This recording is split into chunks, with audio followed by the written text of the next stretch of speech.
Leïla avait 15 ans.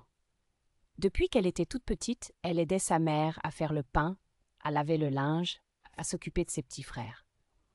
Ses mains étaient rugueuses, abîmées par l'eau froide, la lessive et les brûlures du four, mais elle ne s'en plaignait jamais.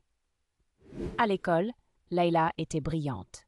Elle arrivait souvent la première, même si elle devait marcher plus de 30 minutes, parfois sans petit déjeuner. Les autres filles de sa classe portaient des sacs colorés, des vêtements propres, des mains douces. Elle cachait ses mains dans ses manches. Un jour, un camarade la regarda et dit à voix haute « Tes mains sont celles d'une grand-mère ». Toute la classe éclata de rire. Leïla sentit ses joues rougir, son cœur se serrer.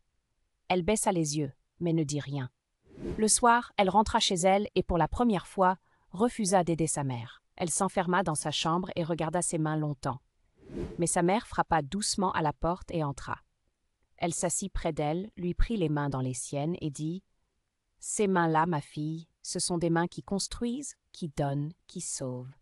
Tu n'as pas à avoir honte, tu devrais en être fière. » Le lendemain, à l'école, la professeure de français proposa un sujet de rédaction. « Parlez d'une chose dont vous êtes fière. » Leïla hésita. Puis elle écrivit. Elle raconta ses mains. Chaque ligne était un cri silencieux, une déclaration de dignité. Elle termina par cette phrase.